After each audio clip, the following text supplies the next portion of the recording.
Hello and welcome to my F1 25 driver career mode, here today for round 2 of the 2026 Formula 1 season here at the legendary Suzuka circuit. So we come into qualifying now where we've got a lovely tie off our teammate Villeneuve as we go towards and through 130 hour. We run a bit wide there on the exit. We're looking to have another good weekend like we did last time out in Australia. And that can only start with a good qualifying. But we round the final corner, we cross the line, and that lap is going to be slowest at the start of qualifying. But we're going to go the same set of tyres, go for it again, but there's been some confusion there between one of the Haas's and George Russell, who's just parked it on the apex of turn 2. So we're only going to get one run, and we've found 2 seconds near enough on this last lap, but we're going to round the final corner, we're going to cross it, and we're going to start P18. So this is the grid then ahead of the 2026 Japanese Grand Prix. Lando Norris makes it back-to-back poles for the season alongside the apex of Joshua Pearce. Then it's Sonny Hayes and Yuki Tsunoda on home soil. Then it's Piastri and Charles Leclerc, Max Verstappen and Lewis Hamilton, Sainz and Liam Lawson round out the top 10. Then it's Albon and Hülkenberg, Ocon and Bortoleto, Villeneuve and Kimi Antonelli. We're alongside George in 17th and 18th. Then it's Behrman and Doohan, and Lance Stroll and Pierre Gasly are on the back row of the grid. So as the cars make their way now at the end of the formation lap onto the grid, the strategy is looking very interesting. It's looking very tight between a 1 or a 2 stopper. We're going to be going with the 1 that's realistically our only chance of picking up some points today. But we are racing here at Suzuka. We've got a fairly okay start. There goes Antonelli as we're looking for a gap here in between Bortoleto. Bortoleto's on the inside. We're side by side with our teammate Villeneuve. Here we've gone off the track, nearly pushed him wide. We're off the track now. We're still side by side with our teammate Bortoleto there. We're going to have to back out as them two go wheel to wheel and side by side through the S's. We had to back out of that one. Didn't really fancy going 3 wide through there as we try and go around the outside of Bortoleto. We're going to have to wait for now though. Through the 2 Degners though we're going now, and under the track then. Now there's the bridge, and now we're going to go for a late lunge. Oh, but Bortoleto's moved very late there. We've got our teammate, and we may well get the Williams there of Albon. We're side by side of him now, trying to go round the outside of him through the kink, but we're going to have to back out of that one. Going into the spoon curve, we've got our teammate there. We only really went for the move on Bortoleto, but he moved so late there. Now we head through 130R and towards the final chicane. We're going to be extremely late on the brakes and get the Williams in the mirrors and get down the road. After now, Ocon and Hülkenberg, who are battling in the opening couple of laps of this race. Here comes Ocon. He's getting closer and closer to Hülkenberg. He's alongside Hülkenberg.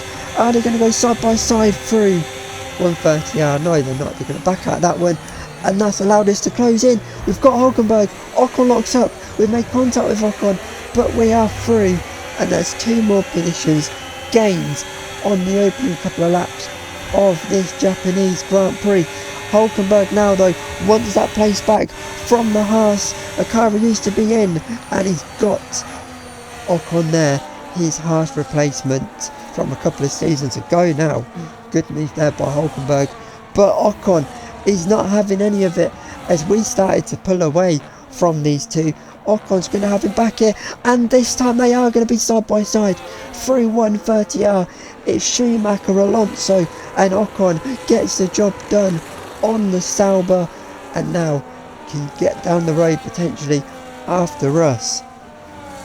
But that is a great move by Esteban Ocon. But Hülkenberg isn't giving up. Hülkenberg's back to the outside, round the outside at turn 1, and Hülkenberg retakes that place. What a battle this is. Further back, although on lap 2, this is now Pierre Gasly, who's lost it and gone into the barrier and his day is ruined, and that's a big man. And now he's going through, just absolutely destroyed the polystyrene board that's disappeared now, but that's completely screwed his race.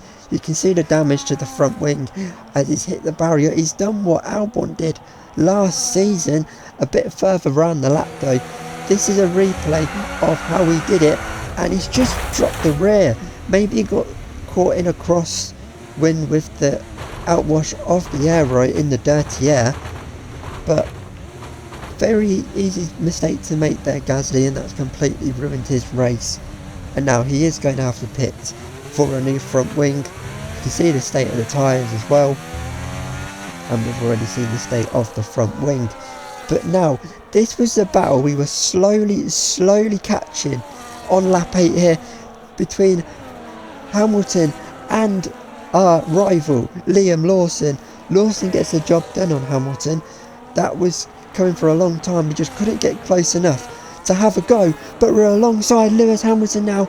We're ahead of the Ferrari. We went a bit deep. We were also being caught by Ocon, who's finally overtaken the Sauber of Hulkenberg and broke away, and we just did not have the pace of that Red Bull, which is very annoying because he is very much our rival for this season after Red Bull decided to go with him over us for the Red Bull seats when Max decided to leave.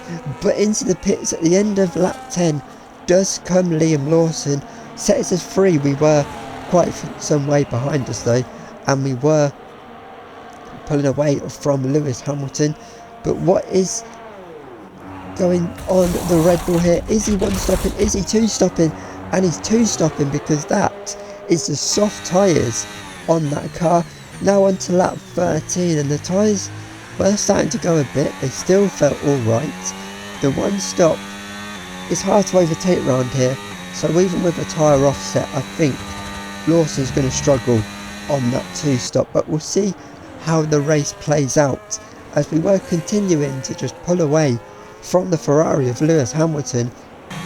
And by the end of lap 13 now, we are going to come into pits. We've murdered the polystyrene board there. We are going to come into the pits for our one and only stop of the day.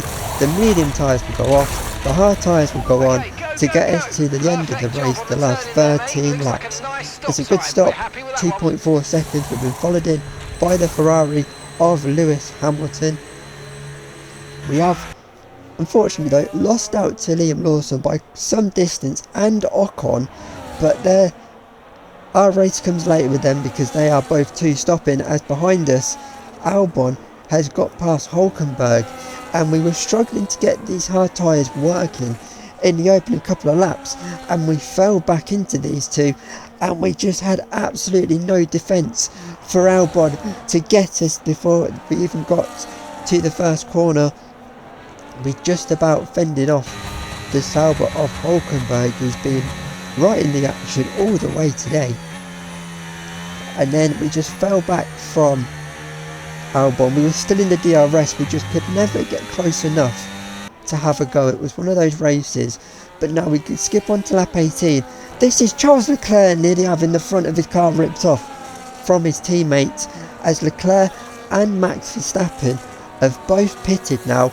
They're two stopping, they're not a race either, and this is Liam Lawson for his second stop boxing, and he's come out in P10. So now this is a crucial part. How far can Lawson get? Can he catch us back up? Has the one stop work for us as we come under pressure from Charles Leclerc? We should give this up quite easy, but we're not going to. He may be on fresh tyres. We keep him behind going through 130R, but he is in a very different race to us, but we're still not going to make it easy for him. He's getting closer and closer. This time though, down the pit straight has got us, and in the background Max Verstappen is taking the other Ferrari of Lewis Hamilton, and he has got the job done there in the background. And it wouldn't be long before Max had caught us down the pit straight, and he's got us. Not our race, he is racing Charles Leclerc, who is some way up the road now. He's really going to have to get the hammer down if he wants to catch the monogas. But now we were just keeping Hamilton at jabbing distance. He was in our DRS, but he could never get close enough to have a go, and we were losing out to those in front.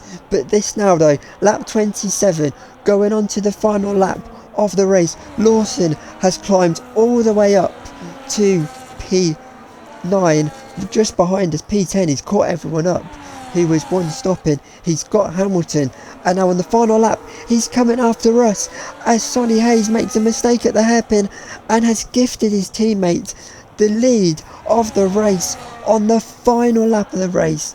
That is a big mistake from Sonny Hayes, so Piers is going to win. Lando Norris, for once, not making the bottle of the mistake. That's Sonny Hayes, but it's going to be an apex 1-2. Piers ahead of Hayes, ahead of Lando Norris, and hunting us down is Liam Lawson, but he's going to run out of corners and out of laps as we come into the chicane for the final time. One more lap, maybe Lawson would have had us. He was flying, but we're going to hold him off to finish P8. What a performance this has been from Joshua Pearce, who takes the checkered flag to win the race. Well, it all came good in the end for them, but it wasn't an easy start. Not the most straightforward of days, but I think it shows great strength in an athlete as a driver when you can overcome a day like this and walk away still with a victory. All that hard work, all that graft on track, now being rewarded as they make their way onto the podium.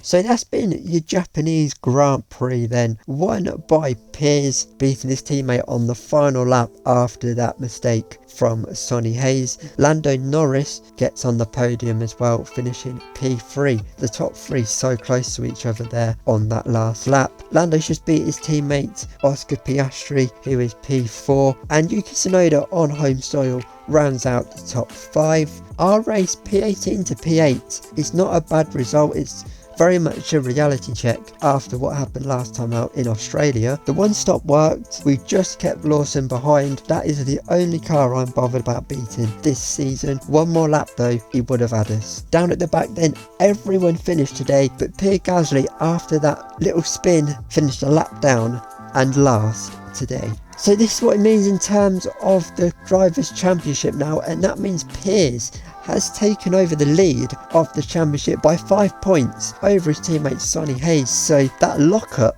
was critical for Sonny Hayes. Lewis Hamilton has dropped down to P3. We are P4, dropped down, but we've actually jumped our teammate Villeneuve, who rounds out the top 5. And then down at the back after the opening 2 races of the season, there's still many drivers still yet to score, and it is Bortoleto who is bottom of the table. And in terms of the constructors as well, Apex take over the lead of that as well with a perfect day today. They have a 21 point lead over Ferrari, who have also jumped us today. We've gone from first down to third, but we are just 3 points now off of Ferrari. McLaren have risen to P4 and Aston Martin are P5. Mercedes, Sauber and Alpine are all still yet to score so far this season. So that's been then your Japanese Grand Prix. Next time though, we go racing on the streets of Monte Carlo for the Monaco Grand Prix. I'll see you then. Goodbye.